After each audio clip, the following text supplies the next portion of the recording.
call the Town of Essex Selectboard meeting from Monday, July 15th to order. First item on the agenda, additions or changes? Anything from staff? A couple of changes from staff. Wendy Duncan is not available. She was going to interview for the CSWD alternate position. That's item 6C on the agenda, so that can come off. And also we have some information about a Upper Main Street planning project that's happening soon.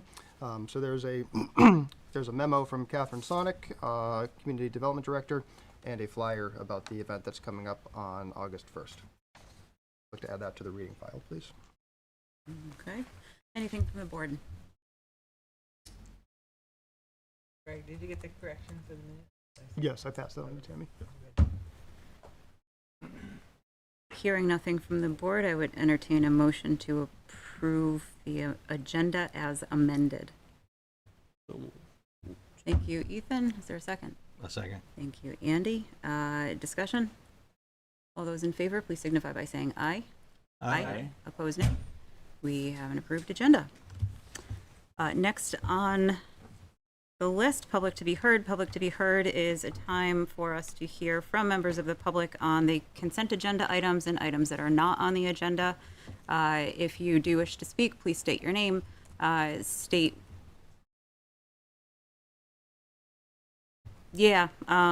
what you'd like to discuss, and please be civil. Please be patient with us as we walk through this process. And if you're in the room, you can raise your physical hand. If you're online, you can raise your virtual hand. You can do so by clicking the reactions button. From there, you will have the option to raise your hand. I do see one hand online, so I will go to Lorraine Zaloom. Thank you, Chair.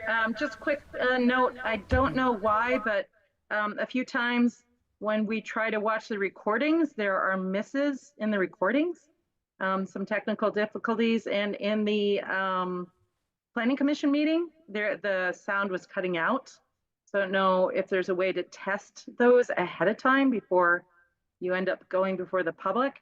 And also just a shout out to, I'm assuming it's probably Tammy Getchell's work, noticing a lot of updates to the website, which are super fantastic, and just really happy to see that.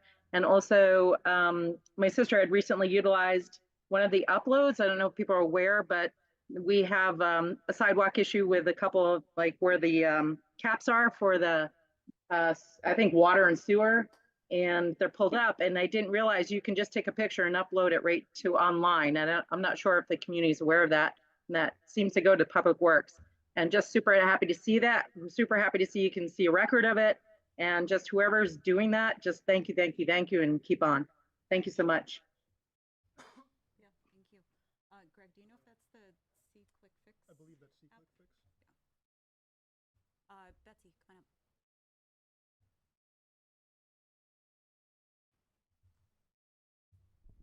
Good evening. My name is Betsy Dunn. I'm an Essex resident, and I've just been thinking, I know that's a dangerous thing, but I have been.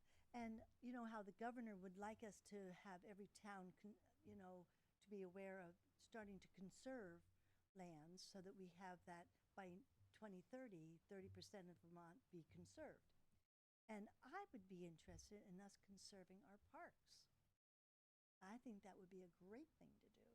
And along that line, we have that section of the Saxon Hill that is owned sort of by the school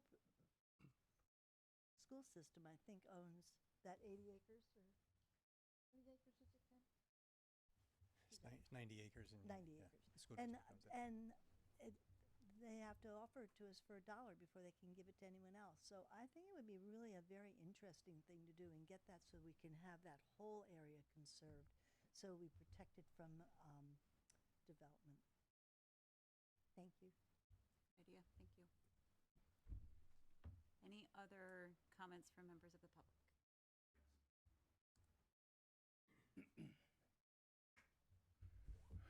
Good evening, Scott Moody. Your Channel 17 guy over here in the corner. After 15 plus years, tonight is my last night with you guys.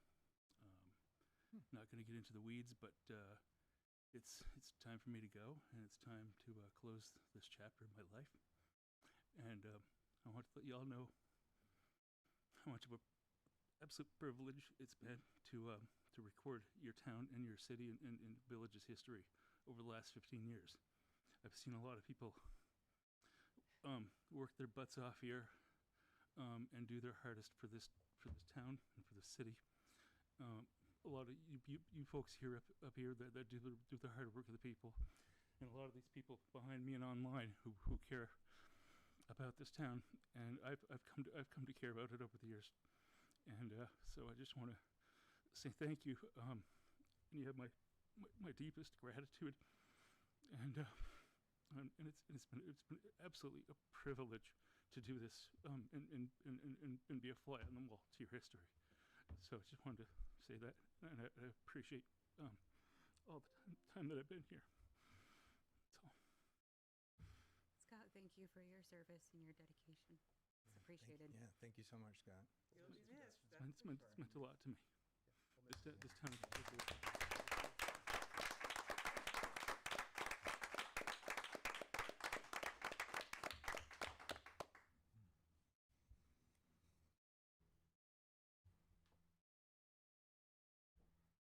Any other public comment?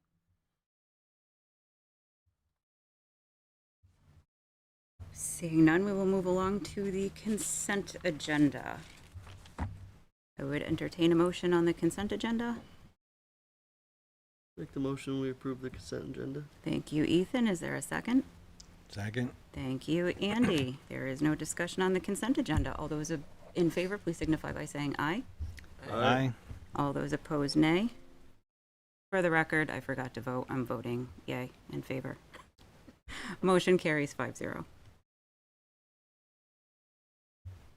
First on our business items, consider approval of first and third class liquor license for the Swingin' Pinwheel new restaurant. You want to give some context? Should we? Is the applicant here for the Swingin' Pinwheel?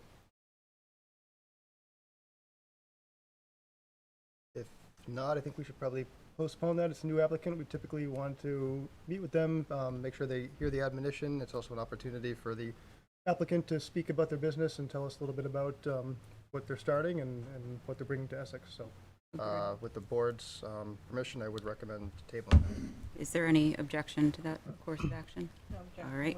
Do we know if the owner was told that he should? I'll have to track that down. Yep. All right. Interview volunteer to serve on the planning commission is alternate Stephanie Bixby. I'm back again. She's back! Tell us a little bit about yourself and why you're interested in being an alternate for the planning commission. Stephanie Bixby. I am the director of the rental assistance programs for the Burlington Housing Authority, and I am a resident of the town of Essex, and recently I've been appointed to the ZBA.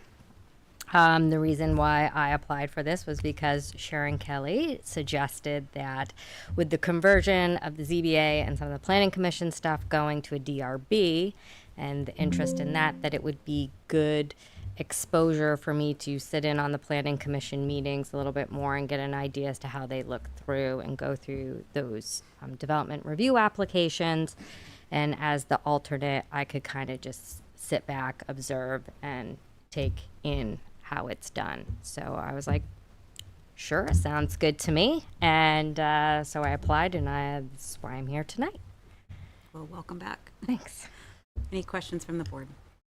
How familiar are you with the town plan? Have you gone through it yet? I have not, since this was sprung on me a couple of weeks ago, and I was just fresh to going over the zoning regulations. And you're available to fill in the event that somebody's absent that night?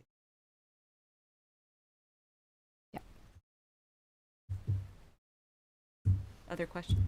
I'm good. Yeah, I'm good too. Yeah, considering we just asked you questions a few weeks ago, I want to make you do it again, right? Yeah, Thanks. yeah. And understanding that it has been our process, not our policy, to post vacancies for 30 days. I believe this has been posted since June 20th. Correct. So we are just shy of 30 days. I suppose we can have that discussion later in executive when we typically discuss or make motions, unless somebody wants to do so now. I'd like to make the motion that we waive the 30 days.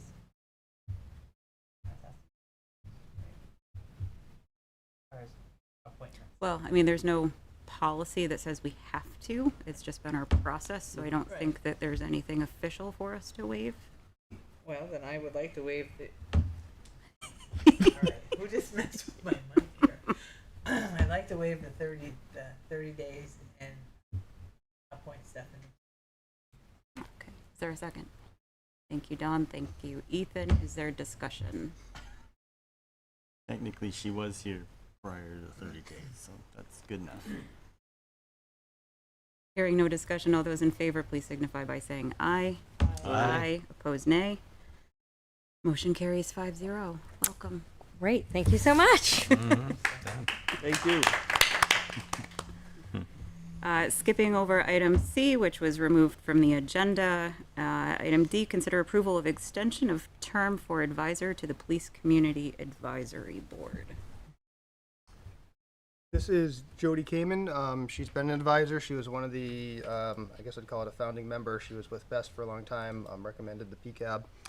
She's willing to step up and continue for another term, one-year term. The police chief and our community affairs liaison are both supportive of that. The PCAB is still kind of, I guess, getting settled after their first year and feels like they could use the support as well. So recommendation from staff is that Jody be appointed for another one-year term as advisor. Question, discussion, motion. Speaking of my mic, why is this so loud all of a sudden? I'd like to make the motion that we appoint Jody to another one-year term on the Police Community Advisory. Okay, thank you, Don. Is there a second? Second? Thank you, Andy. Is there discussion on the motion?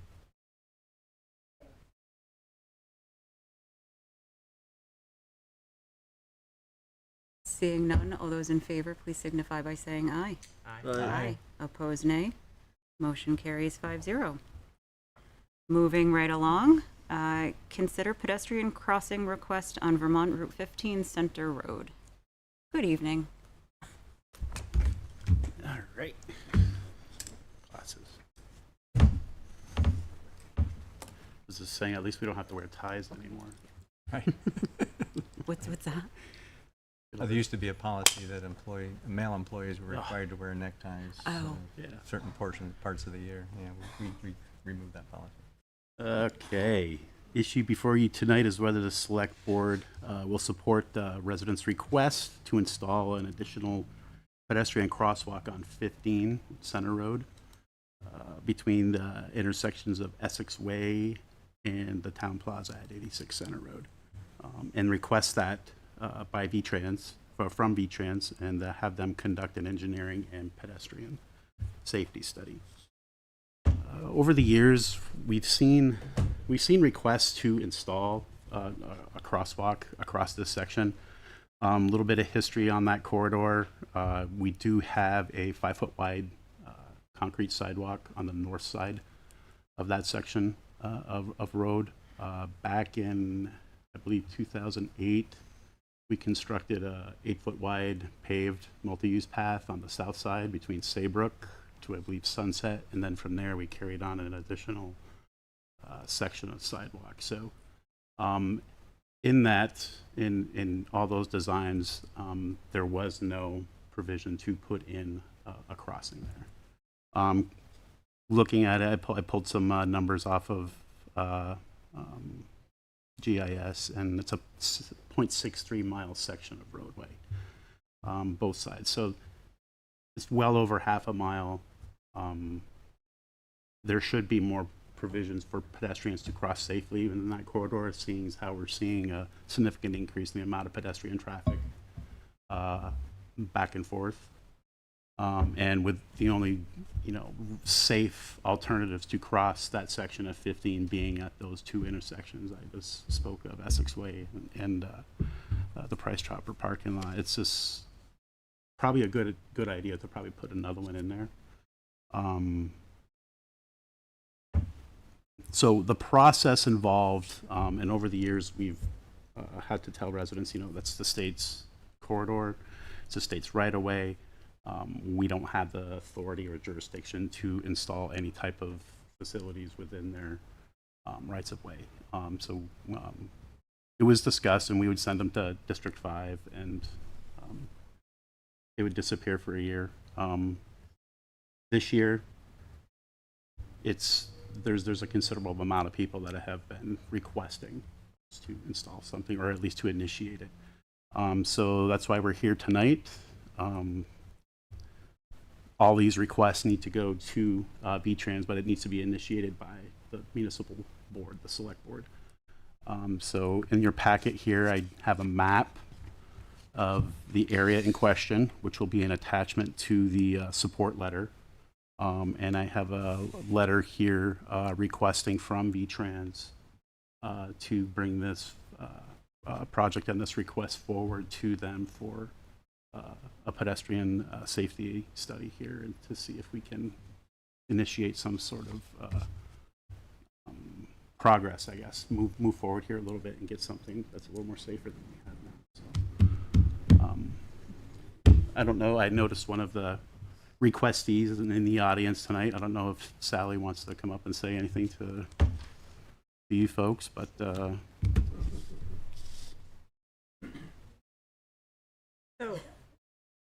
can I ask a Questions from the board? So what is the process? So we approve it and then you notify AOT. How long is the process? it's all dependent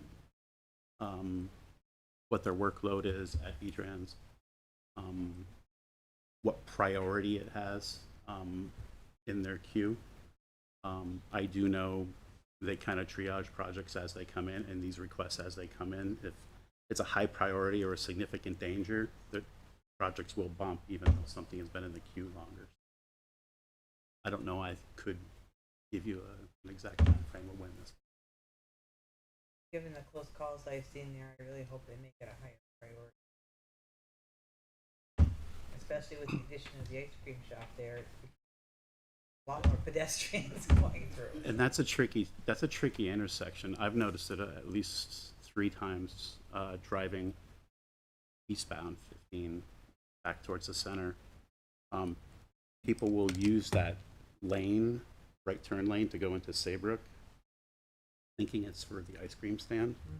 So they'll come right across, and those are the close calls I've seen. And then they'll go up on them. I've seen one go up on them. Become airborne when they go up. There was an accident there today. Was there? Yep, T-bone. It's a tricky intersection. That's all. I just want to know how long the process. Any other questions from the board? Kendall? I was just gonna ask, is there any benefit to asking them to consider possibly more than one crossing where you've specified? Because that is a long distance from Saybrook down to PNC, and there's additional developments, and there's a store there that I know people go to a lot. So I just wondered if there's any benefit to include that, or have them look at the entire corridor and where multiple crosswalks. That can also act as traffic, slowing traffic down as well. So the stretch between Center Road, Billy Butler to 128 intersection. The section that's from Old Stage Road,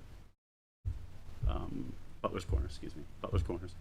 The section from Old Stage Road to Essex Way, there's already a 8-foot wide multi-use path that has quite a bit of distance from the road and is very safe in my opinion. Then you kind of have the sidewalk on the north, the old sidewalk, where you cross at Essex Way to go down. So I'm thinking I would probably leave that decision up to V-Trans. Okay. If they think it's warranted that we have additional crossings within that section, the one that we've identified, then I'm all for it. But I was thinking just specifically from the intersection where the post office is down to the PNC, an additional one in between there. You're looking at Saybrook, but there's another development.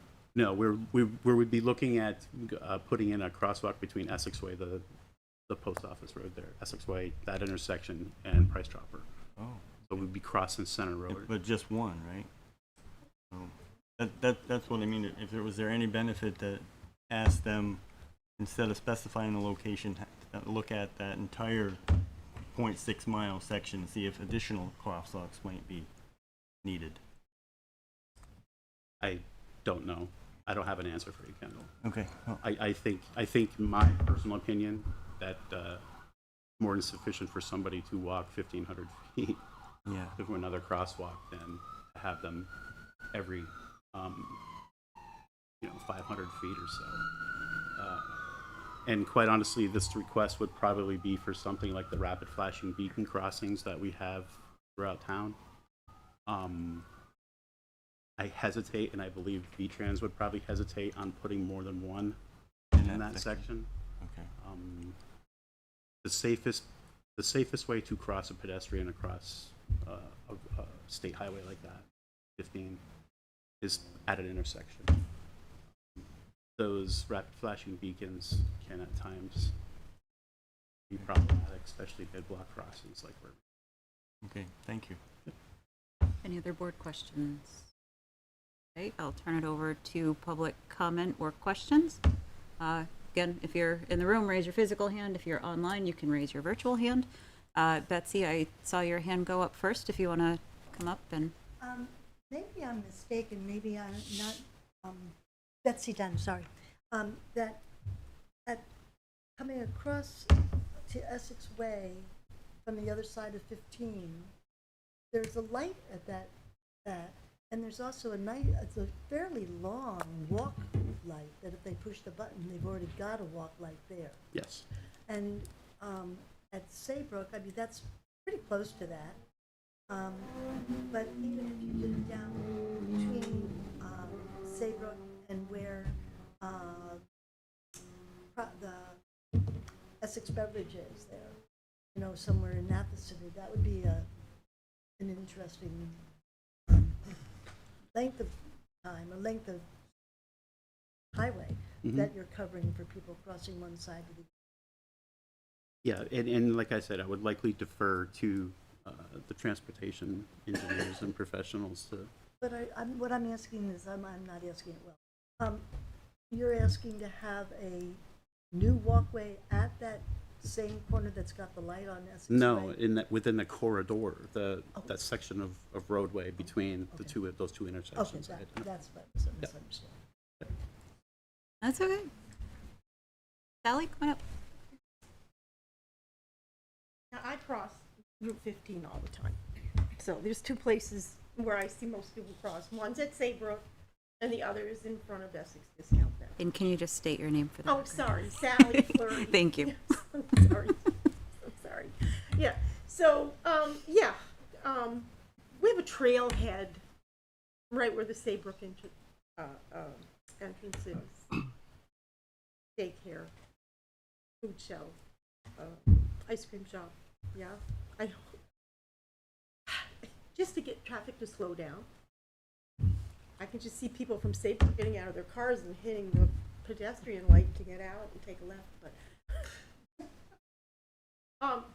But Sunset would be a good choice as well, because that takes you right into that nice 8-foot path. I prefer to cross it at Essex Discount Beverage because the sidewalk's so horrible. To Heritage Estates, I'm sorry, but it is, and that's a whole nother can of worms. Just to get traffic to slow down, so we can cross. Halfway, like you say, V-Trans doesn't like to put Mid-block crosswalks in the middle.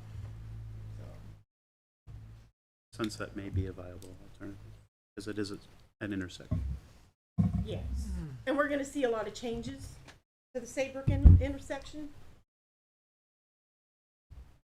possibly.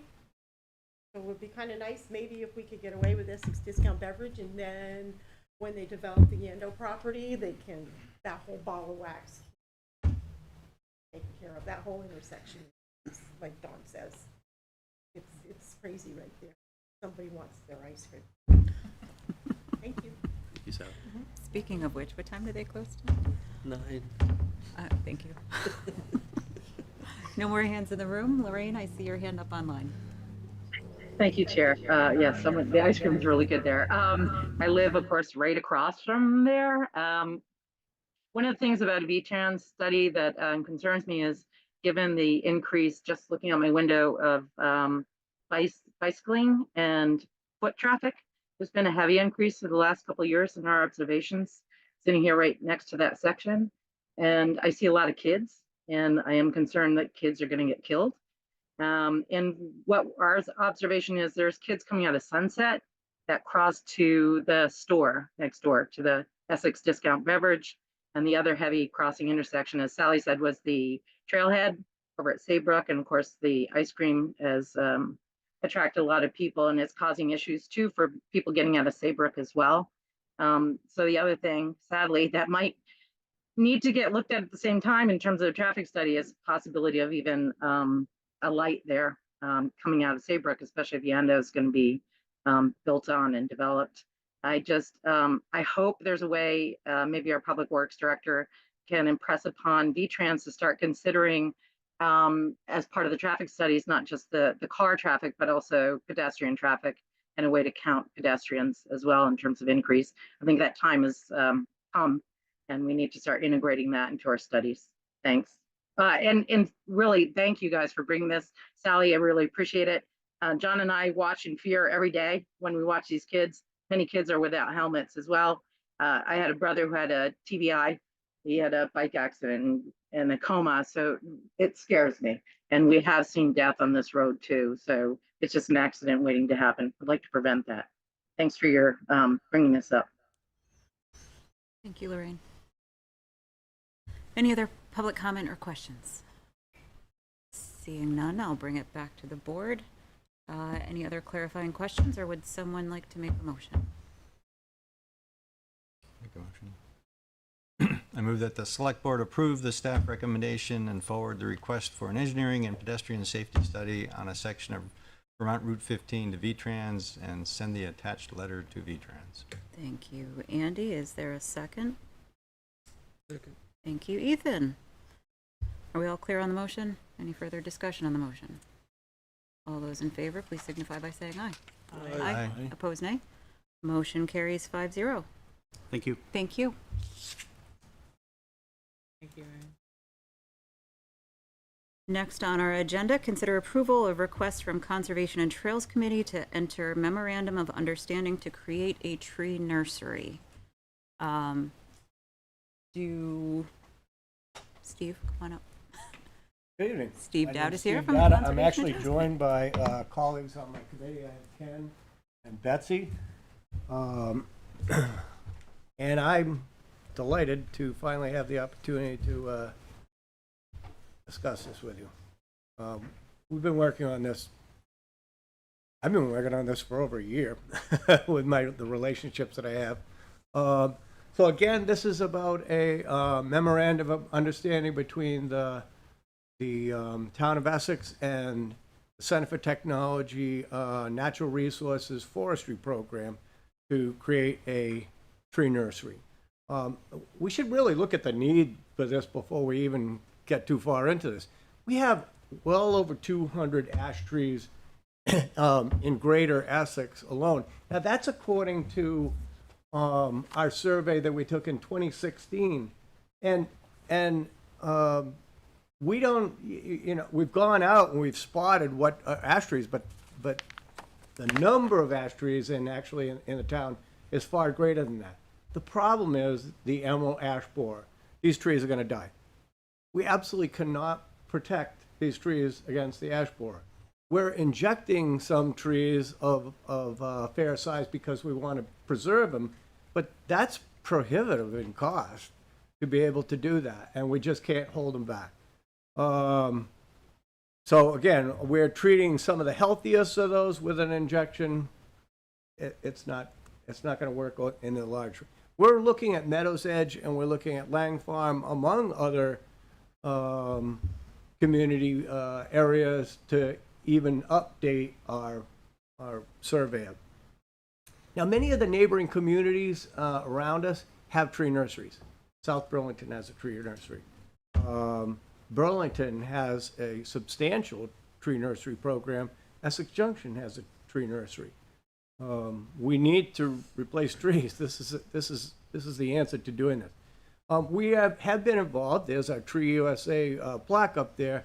We have been a member of Tree USA, a city. Very proud of that. We were not able to sustain that ranking.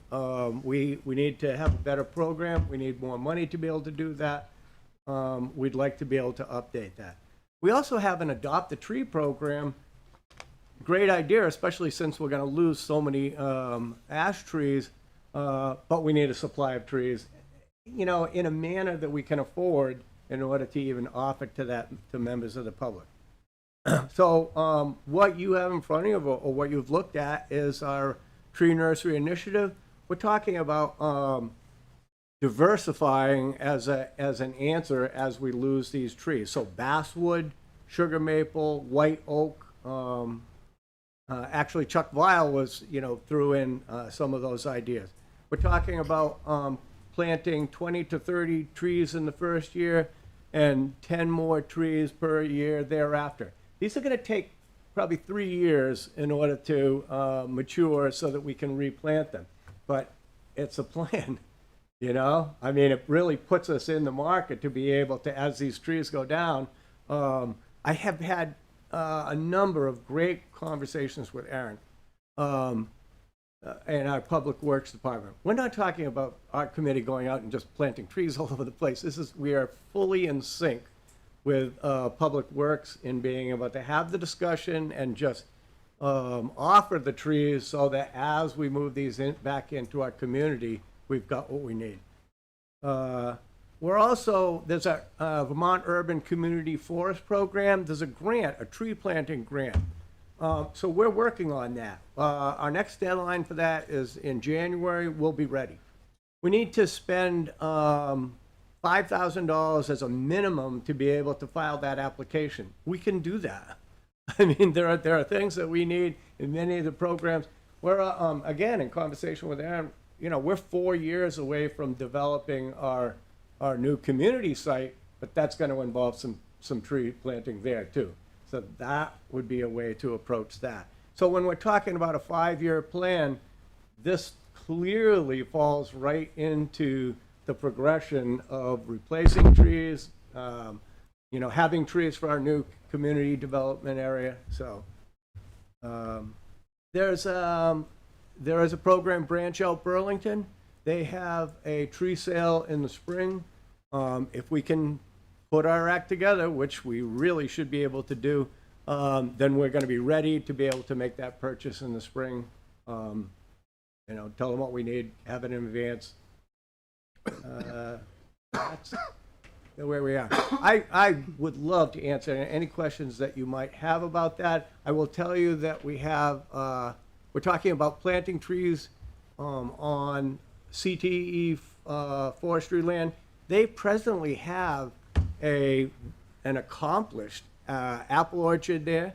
They have a Christmas tree stand. They have plenty of room to be able to do this. I have talked with Brian Japp, who's the director of the forestry program. I've talked to him for well over a year. I mean, this is planned, and this is communicated. So we have the land available. We have the students to be able to do this. We have water at the site. Okay, so we have all of the things that we need. I will tell you that certainly the discussion had come up about the tree farm itself. That particular plot has black walnut trees. There are toxins in the soil from the roots from black walnuts.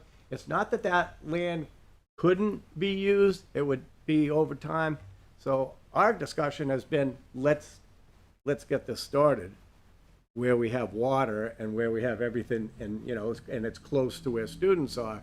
And then if we have the discussion of expanding in a different area, so be it. In fact, that's Brian Japp was, of the same mindset of like, yeah, let's do something there. Then we can have the discussion about what we do otherwise.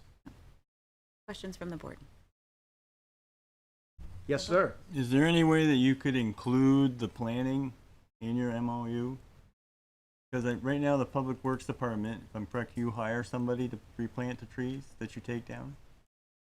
That they don't do the Public Works Department doesn't do the actual planting of the tree. The vendor that you hire does it, right? Okay, so the planting at the planting initially would be handled by the students let's make sure I answer your question. Okay. That would be handled initially by the students in the forestry program, so they'd grow these trees for 3 years or more, and then as the need came up and we could transplant, Public Works would be in charge of, we would move the trees from wherever to wherever they needed. Okay, Yeah. See that is. so- And quite honestly, we could have that stock of trees. I don't know that our team or my crew is the best at planting trees, or the best at plowing roads, Right. we're the best at maintaining, we're a maintenance. We have the budget, or we could budget for future needs as well, to have these trees planted. Yep. If needed. That's an option. Yeah. as See, well. my question was, there's no way you could have the students do that planting for Absolutely. Public Works? I think we could do it, and I think it would work well. I just wanted to make sure, that our relationship with Public Works seamless. So I'm not going to be talking about students doing anything that might encroach on our Public Works department. However, if the discussion is, hey, can we get some help planting trees? Yep, I think we could figure out a way to make that done, and they do a good job. Yeah. It's all part of their education, so. That was my question. 'Cause Okay. They had Public Works taking the tree from the farm and then planting it, and I think that the students should do that, not Public Works. We have community service days through the Center for Technology in particular. That would be, not that say we wouldn't do it at other times, but that's perfect. That's exactly what they do. Yeah. They go out and help people. I think that would make the MOU much stronger if that Great. was in there. Great, I certainly would pass that. One of the sequencing of this was that obviously I needed to talk with you and answer your questions, have any approval. Brian Jepp's in, so I would seal the deal, with your approval of this idea. And I also think that there's some opportunity when the implementation strategy is more fully developed, that potentially there would be changes to the MOU to support that implementation strategy as we go along. Andy? The staff recommendation in the memo is to not approve this. So should we listen to staff's position? That's up to the board. I'd like to hear the staff's position on this. Sure, I can kick it off. Aaron's here. Planner Kent Johnson is online as well. We think it's a great idea. We love the idea. To us, it's just a matter of making sure we understand the need, understand the costs. I think we can spend some time working that out. Kent and Aaron, I think, are proposing a plan to come up with a 5-year plan for what the needs are, where the trees are going to be, who's going to be doing the planting, stuff like that. One of my fears is that this is a great idea. We've got great dedicated conservation and trails folks right now. If there's turnover 2-3 years, 5 years from now, when those trees are ready to be planted and the interest has died out, who's responsible? Aaron just mentioned our public works crews are great at maintenance. Planting trees is not their primary function, and it's going to be potentially hard to find Yep, time I to hear what do you're that. saying. So we just want to work some more stuff out. It's not a no by any means. I think we're just trying to get a better understanding of what it looks like, what the need is, what the cost is going to be, and go So- from there. And Aaron and Kent might have more to add to that. In terms of the need, can I share my screen and show you the map of the trees we're talking about?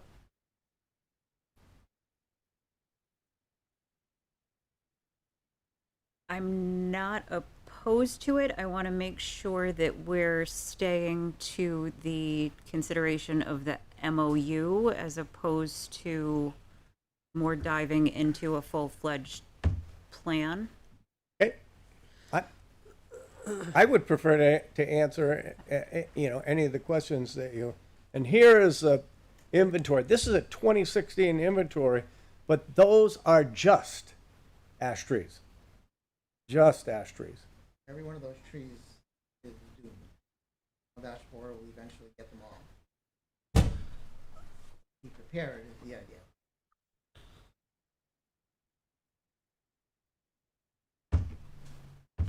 That addresses the need issue. What were the other questions? Ethan? I have a quick comment about Sure. the new bug. That's the swerve fly. That's killing the elm trees also. Or the ash tree. Is it elm? Or ash? Ash borer? I think it's ash. Yeah, but no, there's a new one that just. Lanternfly? Nope. Oh, you're talking about the jumping worm. No, there's some curve thing that I just saw the other day. There's a new bug that's killing the ash trees as well. Oh, great. This is this year. But anyway, my question is the initial cost $3,000 Yeah, yes. for how many years? For 4 years? So it's $3,000 to start this thing. So that it's $1,500. We can buy the trees, and $1,500 was for stem protection on the trees, mulch, so that CTE would be able to have this. Okay, and I have a cost figure there for the following years, but it's like 10 trees per year. It's not a lot of money. I don't, and it's not substantial more money for mulch or any of the wraps or anything else like that. So, cost-wise, compared to buying trees or even not doing anything, it's relatively cost-effective. So as far, I don't think that cost figure is gonna, it's not gonna gravitate. It's not gonna move. So it is where the decision is. I completely hear what you're saying about who's going to be in charge of this. So I think it's just a matter of our committee designating that so that who will be. I am in charge of this now, but the idea that, just like your committee, the idea that we would designate who would be in charge of this, we'll make it happen. We'll make sure that that's part of our plan, and we make that happen. I don't see your 10-year cost projection. Down the bottom of the actual proposal, there was a chart down the. I've got where it says initial, yearly costs. Yep. So it's $1,300 a year for the next 5 years. Is that what you're asking? Yeah. 10 trees a year. My concern is that we've already, each year we cut public works budget to bare bone. And now you're asking them to take more money out of their budget. Actually, in my conversation with Aaron, he said that his feeling was that he could rotate this into the public works budget, but Aaron, would you like to speak to that? Yeah, it could be put into our landscaping line item. But with the knowledge that, it's gonna cut into other areas or removal or other aspects of what we do under that landscaping budget, we could increase it by the 3,000 for this particular item. But it all has to begin at the board level, what they, that's the one. Ethan? I got a kind of a funny comment, but we're soon to find out what the town's gonna get for its hayland, so the hayland could potentially fund the planting of trees. So I think we're straying off topic a little. I'd say we approve it because I think it's silly to pay $300 for a tree and then pay somebody $800 to plant it. It was about $1,100 for a 14-foot tree, right? Planted. So the town's not even planting trees, which is a bigger issue. So we do have a suggested MOU in the packet. Has this language been okayed through CTE and the appropriate parties on that side? I have shared this with them. Okay, so this They're is. fully mindful of this. Brian Japp is, he likes it. I mean, what would happen from here is that if this was an agreement, then I would go with Brian Japp, but I would also sit down with Bob Travis. I've worked there for decades, so I have a relationship with these people. I would sit down with the director, and we would just verify that this was the program. But I wasn't going to do anything until I had this discussion with you, and we were all set. Right. My personal concern is I work with MOUs in my professional life all the time, making sure that if this is what the select board is giving our approval, should we give our approval to this, this is the language that we are approving. So if anything changes, then we need to revisit and have another discussion should there be changes from CTE or their administrative body. So I just, that's the reason why I asked the question. Okay. Kent Johnson is online as well. He's kind of been the intermediary between staff and the Conservation and Trails Committee, so I would ask that you open up to him to see if he has any additional comments. And one of my questions for Kent is, I don't believe this MOU has been vetted by the town attorney. So if you do go through it tonight, I would say authorize staff to work on an MOU with the Conservation and Trails Committee. I don't think this has been fully gotten, it has not received a full legal review yet. But Kent can correct me if I'm wrong. I believe that that's correct, that the attorney's not seen it yet. And like you mentioned before, staff is not against this idea. It seems like it has a lot of compelling points to it. I think we really wanted to be sure we understood the cost implications for it. So if Public Works is committing itself, if this commits Public Works to doing some of the planting work, moving the trees from one location to another, that we just make sure that we have the right resources ready for that. So it just seemed like if it was that some more information was needed, and if it was within the context of a broader plan, then that would help with the budgeting going into the fall and understanding how this could be a multi-year effort. Any board member questions for Ken? I would like to see them come back next meeting with the MOU with some changes with staff, as we've talked about tonight. I think this is a big money saver for the town and that we should move on it. We've got a lot of energy, but I don't think we're ready tonight to do it.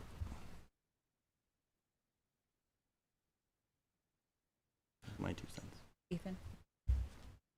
Can we say that we want staff to figure it out with the Conservation and Trails Committee? And then when they get a final draft, they can just send it back and we can finish it? That is an option, Andy? Yeah, I'd be more comfortable if staff was comfortable with the language and it's all been vetted and reviewed. We're certainly not going to edit it tonight or anything, that kind of thing. So I'm I'd rather make sure that we are comfortable, that we and also that staff is comfortable, that we do actually have a funding source for it, that we understand the implications of the cost shift. If we shift some money to this, what else is it going to affect? So I think I fully support this. I think it's a great idea, and but I agree with staff that I think we need to have more of the details in the language looked at. Okay. With that, I'm going to open it up to public comment.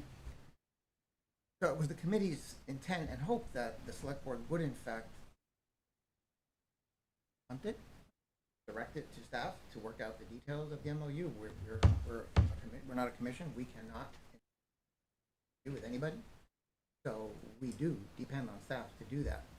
So it was our hope that you would take it, our example, tweak it as necessary, and staff would do that. Work with the representative from CTE, bring back to your board something that can be signed. I also want to remind you that if we're going to regain our Tree City status, we have an obligation to spend $22,000, $2 per head. $2 per head of population in order to regain that status. This would move us in that direction. Any other, Betsy? And I don't know how, I drive the streets every now and then. There are a lot of streets where really no.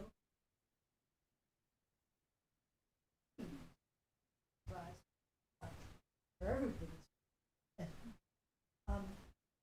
That's gonna be needed in these next years. That having these trees, even where we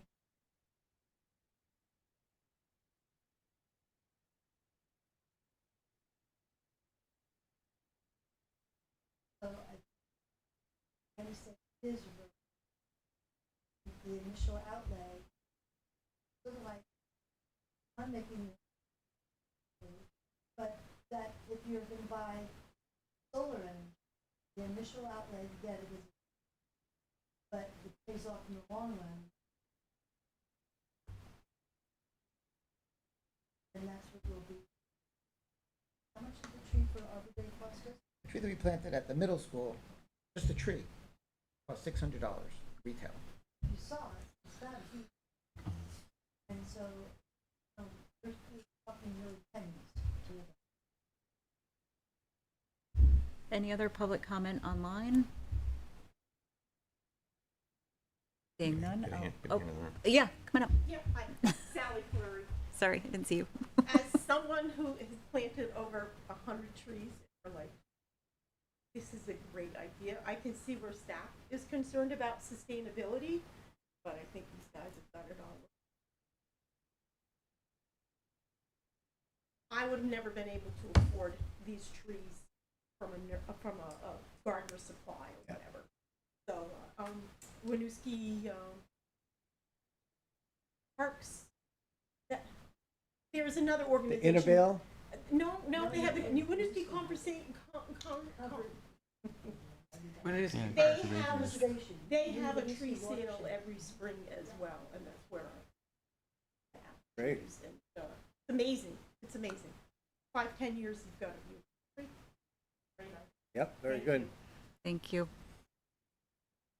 What is the preference of the board? I don't want to see it get No lost. action. Do we want to direct staff to work with legal, the committee, and CTE, bring it back, or do we leave it for now? I think we should ask staff to work with the people involved. It is a big money saver, any way you look at it. Would someone like to make a motion to that effect? Make the motion that the select board directs staff to work with the Conservation and Trails Committee and the Center of Technology Essex to come up with a tree nursery MOU. Thank you, Ethan. Is there a second? Thank you, Don. Yes. Point of clarification, would you like us to And the execute town that attorney. or bring it back to the board for approval? Bring it back. I think if it goes to legal, you can go ahead and Go execute ahead. it. Perfect. Execute. So we don't I'd want to like to- see a I final would- yeah, product I do. before we. Oh, Andy, go ahead. I'd feel more comfortable seeing the language before we approve it. So that we understand budget implications, we understand staffing implications. Fair point. Any other discussion? I do think I agree with Andy that as a matter of course, we should get a final look at language and implications to budget, so on and so forth, before we give our stamp of approval. We do have a motion on the floor that it includes execution after legal. That wasn't in my motion. Oh, it wasn't? No. Okay, so our motion is to work with CTE and work with the committee and legal and bring it back to us. Everybody clear on the motion? Okay, all those in favor, please signify by saying aye. Aye. Opposed, nay? I'm just a little confused here because by moving it forward, is legal still going to look at it? but we're not gonna, Aye. we have to bring it back. Okay, so motion carries 5-0. Thank you for the work. Thank you.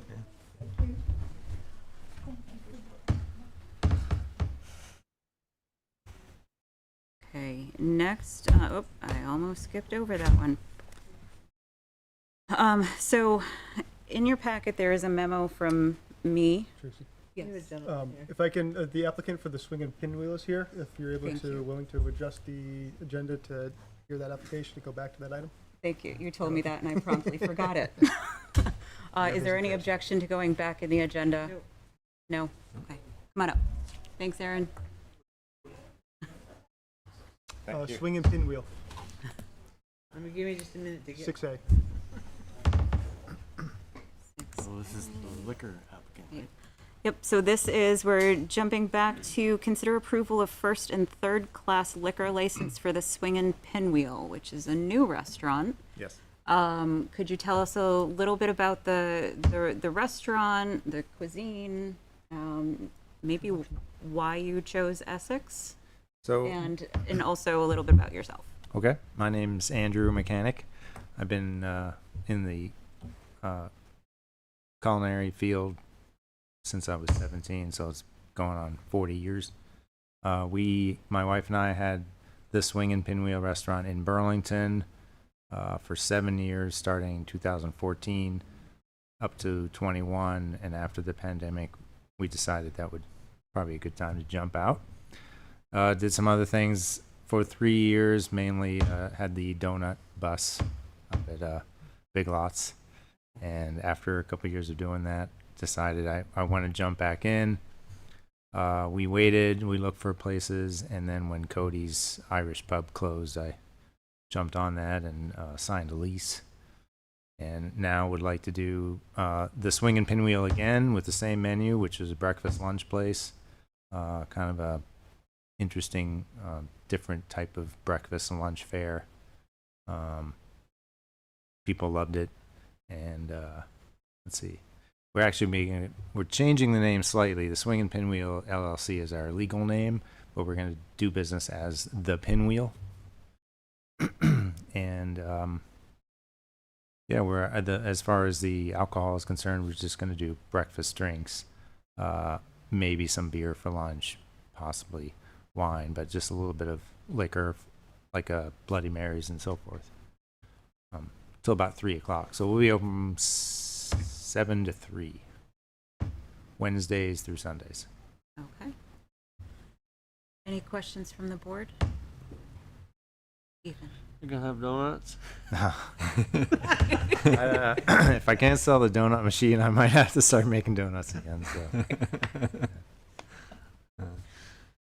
Did you try the donuts? Mm. Oh, you did. Many times. Okay, I thought I Yeah. recognized it. That's why he wants you to make Oh. it. Usually we got about 2 dozen of them. Yeah. Okay, I still got them. nice. Thank you. And So do you have an anticipated opening date? We're hoping to open no later than November 1st. We're shooting for September, but the way things are going, just there's actually some legal things going on with the equipment in there. It's kind of hung up with a lien by the SBA, and we're just waiting for them to clear it out so we can purchase it. But that's already going on 6 to 8 weeks here, and they're not giving us any timeline as to when that's going to happen. It could happen tomorrow, it could happen a month from now. So kind of on pins and needles. on that. You don't have an outdoor consumption permit attached to this, do you? No, not yet. Not yet. There is an outdoor seating area, but I don't anticipate it even being in play by the time we open up. Yeah, So yeah. we're going to start kind of slow. Winter time. Yeah. What do you, Wednesday through Sunday? Yes. There's still not a breakfast place on Mondays. Oh, no, sorry. Wednesdays. No, we're going to be open. I'm sorry, I got that wrong. We're actually going to be open. Wow, how's that work now? Because we're going to be closed Tuesday, Wednesdays. So we're going to be open Thursday through Monday. For that reason, we wanted to be a breakfast place to be open on Mondays. Thank you for clarifying that. So I did mention to him, a neighbor of mine, that this application was coming, and he was like, yes! Oh, good. Apparently he was a fan of your previous. Yeah, I run into them all the time, which is one of the reasons, it's calling me. I got to bring it back. Good, good. It's my baby. Something that's in your blood. Do you need to open this up to the public, or can I make a No, motion? We typically don't. I'd like to make the motion that we grant the Pinwheel the Swinging Pinwheel doing business as the Pinwheel, their liquor license application. Thank you. Don, is there a second? Second. Thank you, Andy. Final discussion. Seeing none. All those in favor, please signify by saying aye. Aye. Opposed, nay. Motion carries 5-0. And we do have I always want to call it an attestation, but it's an admonition that our clerk will read. Okay. The Select Board takes the issuance of liquor licenses very seriously, as should the area establishments that sell alcohol. We expect you not to serve minors nor anyone who is obviously inebriated. We thank you for doing business in Essex and wish you a successful year. Understood. Thank you very much. All right, Thank thank you. you. Looking forward to All right, me too. Monday breakfast. Yeah. Thank you. I only eat breakfast on Tuesdays, but I'll try on Monday. If it's gonna have donuts, you better be there. Donuts. Thanks. Yeah, take Thank care. you. Good luck. So, okay, back to G. There is a memo from me in your packet around the council manager form of government.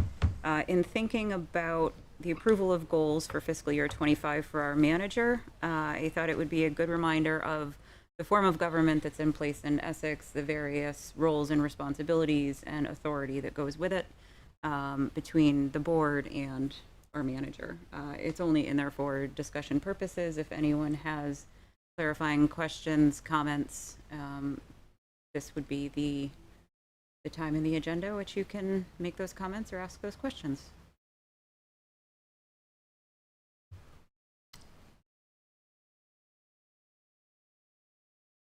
It sounded like you had a question. No, I was just curious. I mean, I get admonished quite often for going into the weeds, and I just wondered, I've looked at the statute, and it says the board has the responsibility of checking anything and everything that the town manager does. And I view that as checking, not micromanagement. I would like to believe that I haven't been guilty of micromanaging. I'm just curious. I think that the current way we works well. And I just wonder, are there some issues that we need to work on? That was my question. That wasn't the purpose of, it was educational to support the discussion and understand where those lines do exist. I think your comment on micromanaging is, well taken, that, that is a very clear, within the manager's realm. Yes. As it pertains to staff that the manager oversees. But this was informational only, educational only, to support discussions around the goals. Okay. Is there any public comment on this item?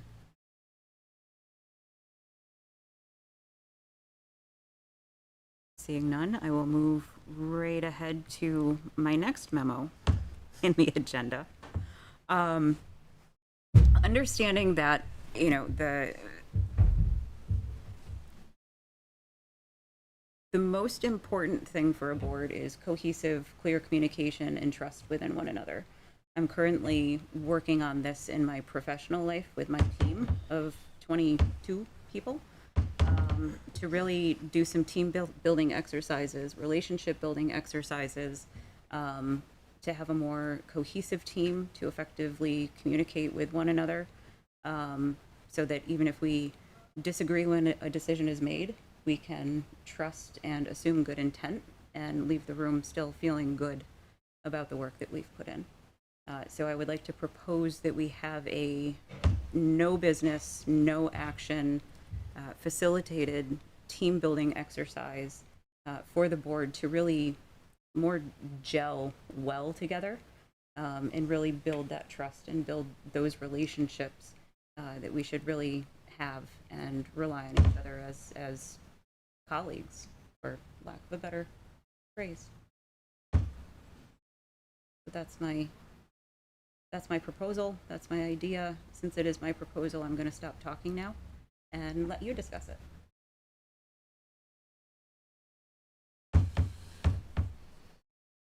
I just have a question. Sure. About like, what's your idea for the cost? I know that I see the cost, but like, what's your idea? Like, because we always sit in this room, and like, Yeah. I feel like we need to be outside of this room if we do something that's gonna be more, and to say personal, but really it's more personal because we're not talking about business. We're talking about, you know, us being people working together. Yeah. In a world. Yep, People. absolutely. The goal is to not be in this space. The goal is not to have any hierarchy. I would not be chairing that meeting. We would all be equals.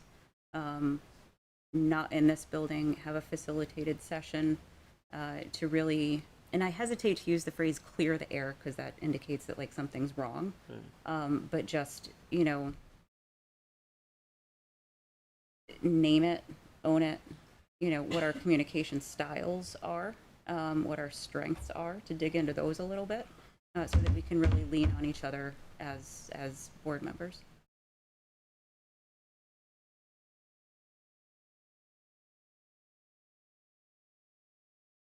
I think it's a good idea. For a person who feels like sometimes I can't communicate and don't get communicated to the way I would like, I see good coming out of all of it. But I just worry about like the cost on keeping it on the lower end of, you know, even 1,000, even go if somewhere else, I don't then it's I gonna don't know what a cost facilitator costs. You know what I mean? But I don't know if like there's a, I don't know what there is for community rooms or another bingo hall in Milton. You know, we could go play bingo. Thinking just purely off the top of my head, the police station does have a decent community space.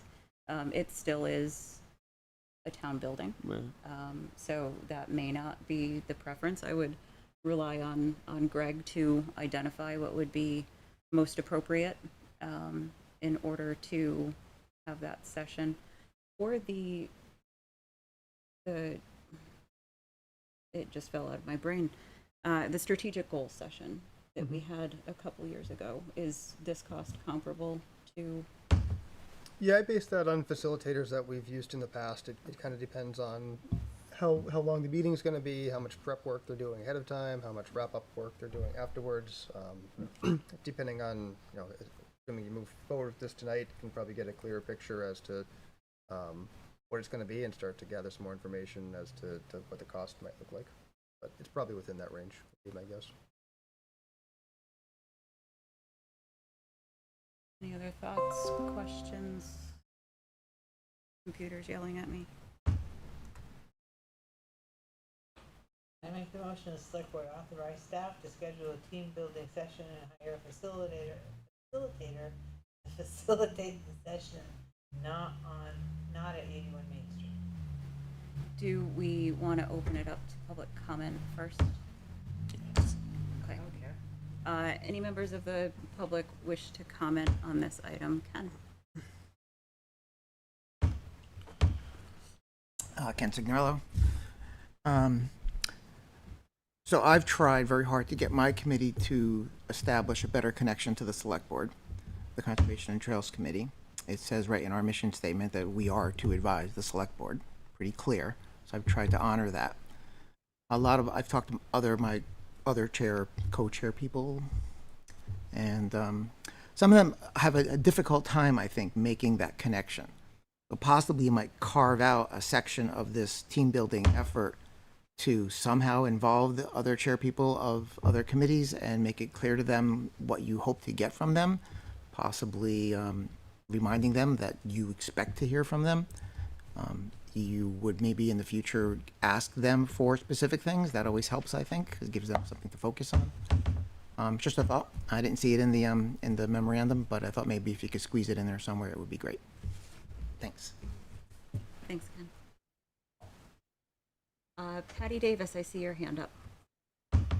I just joined, right when you were talking about, I think it's the council form of government or, where, I mean, your proposal, and I just wanted to, chime in and say that's great. You have such a, talent, such a gift to, uh, to force people to collaborate in not a forceful way. And I think you're really good for the select board because I think the balance of power would be thrown out of the room with your suggestion of going to another place and hiring a person to really look at, now that we're our own town, how there's a lot of different areas of town that all need representation, not just one area of town and not just one person, whether it's the manager or one person on the select board. I think what you proposed in both of those memorandums, the one that you mentioned before and this one, is outstanding. And I'm really happy to see that you did this, and I think you should go for it. And you have a lot to offer, and I think it would be a forward-thinking, team building, equal opportunity for everyone to feel equal in the town, with you representing us and guiding us with this feat, with this assignment. I think it's great. Thanks. Any other public comment? Okay, I will bring it back to the board. Don, Andy? Motion still stand? Andy? Yeah, I just wanted to ask the question about open meeting law. I think there was discussion about doing this in executive session. Is that the thought on that, or do we still need to close how that works? I believe that was the advice of the town attorney, is to warn it as a public meeting and enter into executive session to have that under evaluation of public officers, because we are, in essence, evaluating ourselves, how we communicate, how we function together as a board. And again, it would be a no business, no action meeting. There would be no. Go ahead. Yeah, that's all the case. Just to provide some more context, it's arguably not even a public meeting if you're just discussing team building efforts, how you work together. You're not conducting town business. It's arguably not even anything you need to warn for open meeting law, but did check with the town attorney. The recommendation is that, yeah, for the sake of transparency, you do what Tracy just described, for all those reasons. Okay, so we have a motion that's still hanging out there. Is there a second? I'll second Or- that. Thank you, Andy. We have a motion and a second. All those in favor, please signify by saying aye. Aye. Opposed, nay. Motion carries 5-0. Thank you very much. Next on our agenda is consider approval of goals for fiscal year 2025 for the town manager. I will leave it up to the board. I think typically we have had some brief discussion in public session, but the majority of which has happened in executive. What is the will of the board this evening?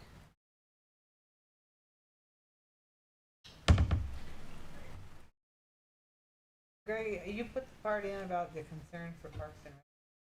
Mm-hmm. Talk to us. Sure. So basically the goals that I'm looking at were taken directly from your work plan for the upcoming fiscal year. Back to that council manager form of government, quickly, you set policy, you set direction. I do what I can with staff to implement that. So this is a chance for me to implement goals for the coming year. There's a lot of heavy lifts for Parks and Rec. They're at a point right now where they're short-staffed. They've got new people coming on board, new people settling into big positions. They're great staff, and they're going to do wonderful things in the coming year. I just hesitate a little bit to promise that they'll be able to do everything you're asking them to do this year. So I guess with that in mind, you could let me know which way you want to steer that. Is it more program oriented and administrative oriented, planning for programs, planning for the capital budget? Is it more land focused, making sure we have people taking care of our parks, our forest management plans, our larger properties? I think in the long term, we're probably gonna have to talk about additional staffing to do all of that. I think we can chip away at all of it to some extent, but just thinking ahead, I have a feeling it's gonna kind of be one area or the other as far as accomplishing some of those goals in the coming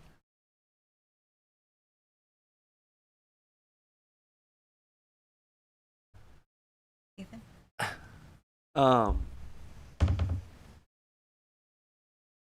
Let me try and think of how to say this on topic.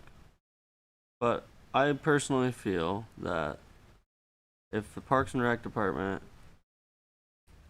currently can't manage the land that the town owns, then we need to hire somebody immediately to take care of that land, to know who's on the property, what the property is being used for. Do we have, if we would have known about these properties, we have potential room for farmers markets and community gardens.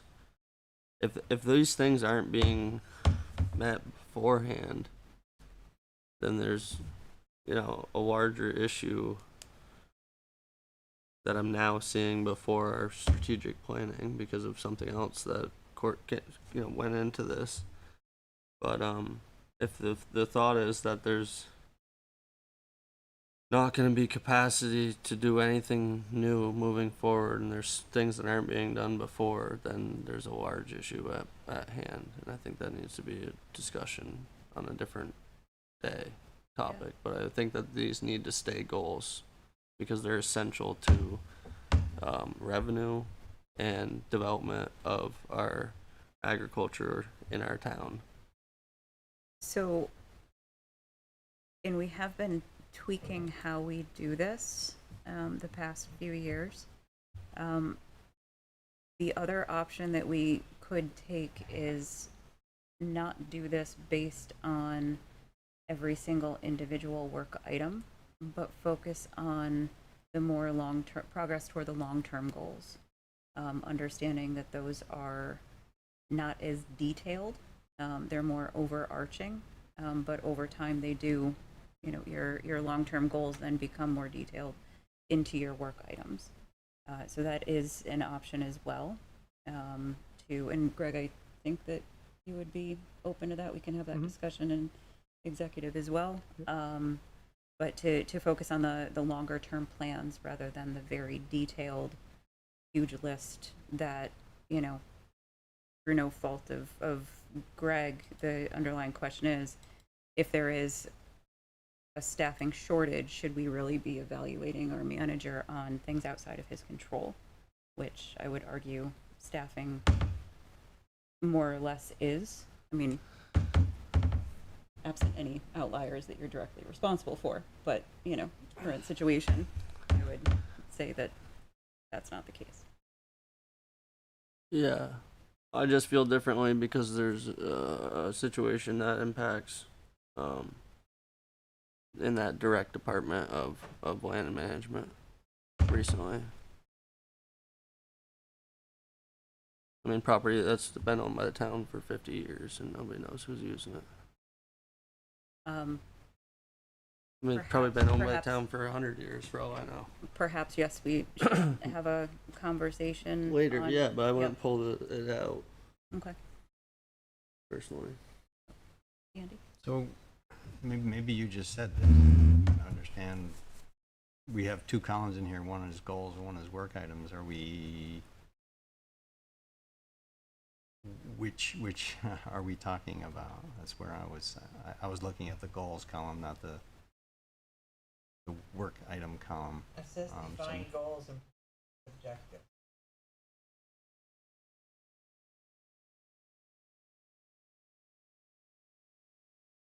So I think that's the ultimate question before us, is for the sole purpose of goals for the town manager for this fiscal year, what should those goals be? Good.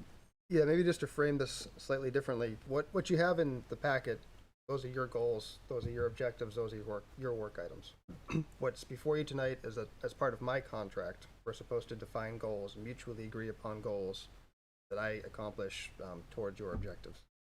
To me, this is that starting point. When I put this together, I was focused on the work item, looking at the work item, giving it some more thought, having some more discussion. I was realizing that, well, maybe the conversation is I focus on the long-term goal, and I have the direction to accomplish and strive for some of those specific items. But I'm also totally fine if you want to focus on the items and see what progress I make towards those items. I can go either way. But just wanted to point out that this is a contractual thing for me, more so than your goals. Your goals are set. You've done that work.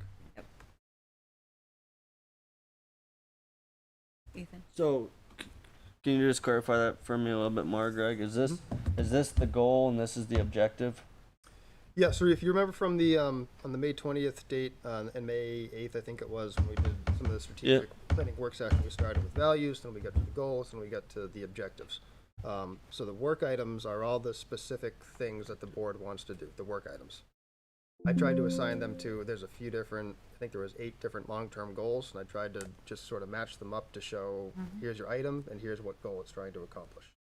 And so the long-term goals, you'll see there's, you know, a few that look towards opioids, there's a few that look towards capital needs, there's a few that look towards recreation needs, but within each one of those goals, there's, you know, anywhere from 1, 2, 3, 4 specific work items to make progress on.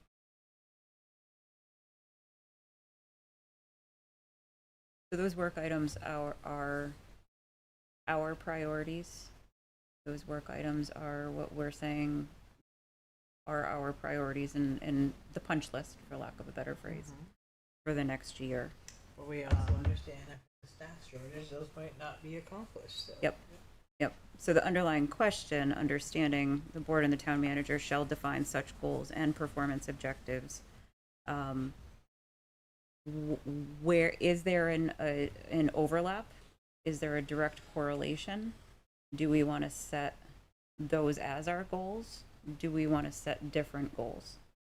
And I hesitate to say different because that sounds like adding more to the plate, but that wasn't the intent.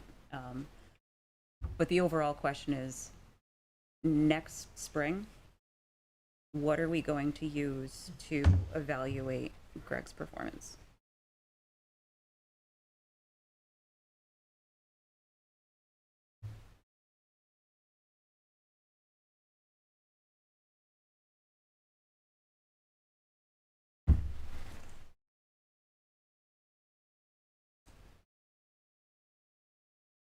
I'm really confused. Is the work item the objective? That's what we're trying to figure out. Right. I mean, I guess that's what I'm asking. That's what you're asking. Yes. That's the select board's objective of what we would like to see in the next year. But how does that, or does it, correlate to what we want to evaluate Greg on at the, well, in the spring, not at the end of the fiscal year, but more toward the end of the fiscal year? Judged of what's been accomplished. All of it. Understand. Not all of it done. But there's a priority level. Andy? Yeah, and when it comes time to evaluate Greg, we need to look at these and say, okay, how many of the high priority ones did he get done? How many of the medium, and how much progress, or how much progress was made against them? How much progress was made? And then we can, in my corporate life, you'd put a number on it. It was a 3 performer on this, it was a 2 performer on this, and a 1 performer on that. And then you can figure out what kind of ranking to give. All right. I'm okay with it, but I thought we had some discussion about adding more to it. We did have some, I gave the opportunity to have some additional discussion.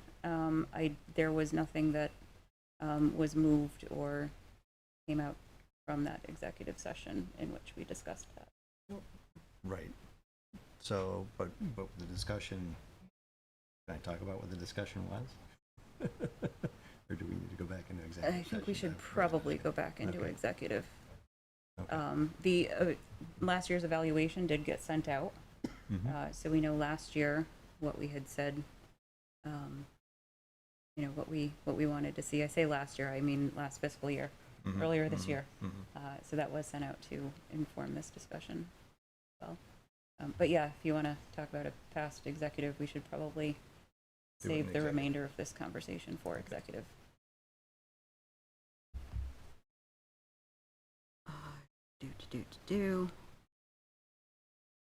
The next item on the agenda, consider approval of town manager's reappointment of Joan Jansen to the Cemetery Commission. This was also flagged as possible executive for appointment if you so choose. I make the motion that we approve his appointment. Thank you, Don. Is there a second? Second. Thank you, Kendall. Any discussion? Thank you for stepping up. Yes. All those in favor, please signify by saying aye. Aye. Opposed, nay. Motion carries 5-0. Consider appointment of deputy health officer.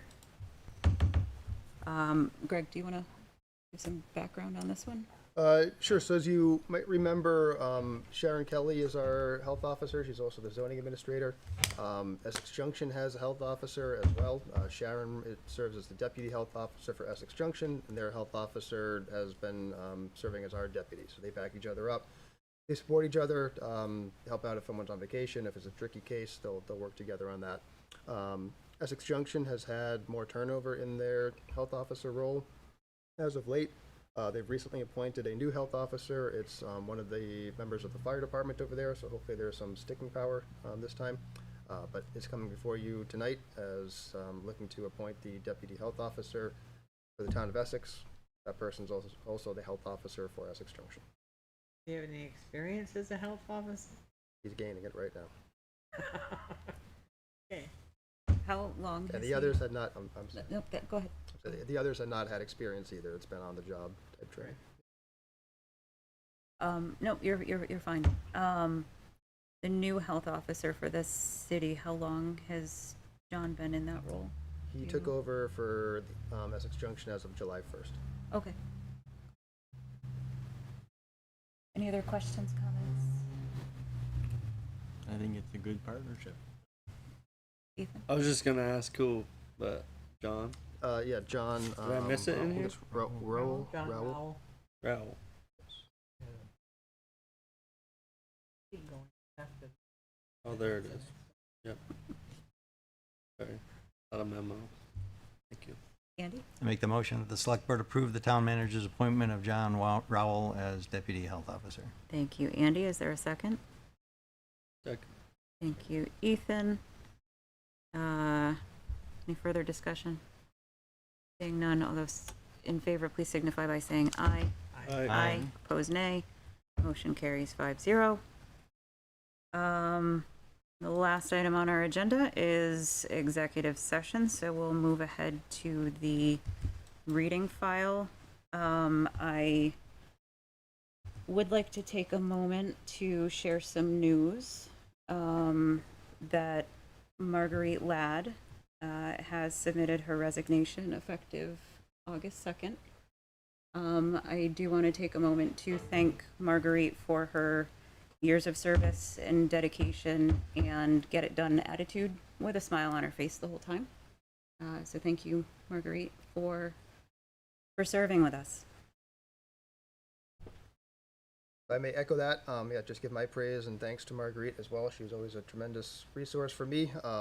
Great ideas, very smart person, always valued her input, her feedback, great sounding board, and yeah, wonderful project manager. She accomplished a lot, brought the town forward a lot as far as equity and inclusion, helped a lot of our departments, was a great resource and mentor for a lot of our department heads as well. So she'll be missed and wish her well in her next ventures. Absolutely. Other board comments, reading file items from the board. Andy? I just want to say thanks for including the thank you letters for the human service funding. It's always good to see that effort is appreciated and that it's going to good causes.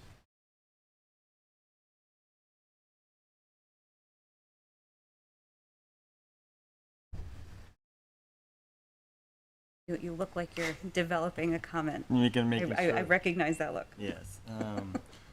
In regards to human services funding, I had mentioned this to Don and Annette at the BCA meeting. I think some residents going forward could really use a more direct connection to some of those services that we provide financial aid to. If there was just some way that we could have a flyer or something that a resident could pick up in the town office somewhere. I think some of the residents don't know or don't have an easy access to the help that's available. And anything we could do to help that, I think, would be a good thing. I want to make that comment. The other comment I had was the memorandum on the culvert under Route 289. I've given it some thought, and they make a compelling argument to get after the state a little bit more, especially because there was a proposal to build at millions of dollars a walkway across 289. And if there's already a way to get across 289, I think they make a compelling argument. So I don't know if that ship has already sailed, but I did want to mention that they make a good point.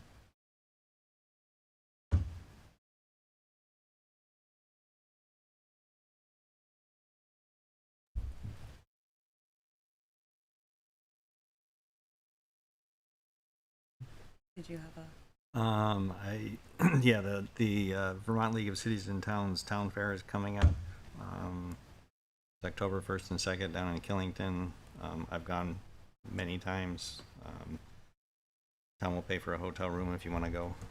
But sign-up's not open yet, but consider whether or not it's something you want to do. I will probably ask to go this year again. Thinking about as well. Another item that I did want to make note of is thanking the Conservation and Trails Committee for the memo, and also including a link to the emergency management funding potential that exists there. I think we already have some ideas underway, is that correct? Mhm. Yeah, so even if it already was on the radar, I appreciate the heads up and the awareness. And I guess we don't usually take public comment on the reading file, but Patty, I'll allow a quick one. Yeah, I'm sorry. I wanted to just mention, just to clarify, because, I know you're going to talk about this later. I'm feeling for Greg Dugan for a second, because he had a question. He had a very good question earlier in this discussion when you were talking about goals and everything, when he was talking about the recreation department. And I think and this is just what I'm observing, he's asking you, the select board, to help him prioritize. Is it the land use, parks and recreation, maintaining the parks? That should be a priority, or the programming, administrative, the programs that the recreation department offers. And I just want to think, I don't know how he got 2 mowers to come out to Saxon Hollow Park to come and mow after about 5 or 6 people from our neighborhood called, because it is a town park and we really need it mowed because we found ticks. But my little corgi Zoe just had her toe removed, and I have to spend the next 3 weeks walking her around the perimeter of the park. No mud and no pavement. But we found out today it's benign, it's not cancerous. But anyway, I just wanted to throw that out because he had a good point, and he's looking to you as the select board to help him prioritize. But I'm only throwing in that we already pay for the maintenance of a town park, and we expect it to be maintained. So anyway, there you go. That's all I wanted to say. Thank you. Thank you. So I do believe we've covered everything in the reading file. I do not believe we need to enter for appointment or evaluation. There's just a contract item that's under the manager goals. Is that? No, I would ask that you go under to discuss the appointment or evaluation of public officer or employee. Okay, That's a separate item. okay. Please, thanks. I have the first one. Over to you, Don. I move that the select board make the specific findings that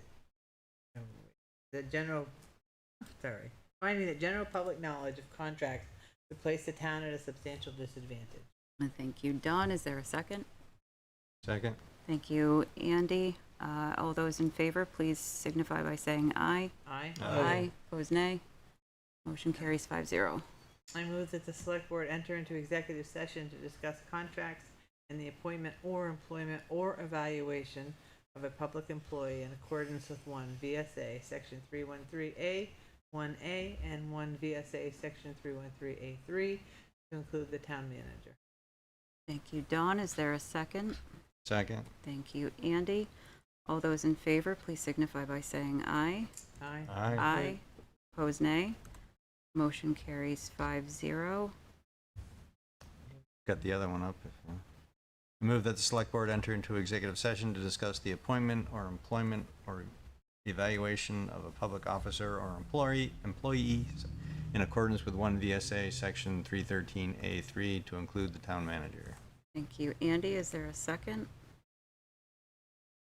Second.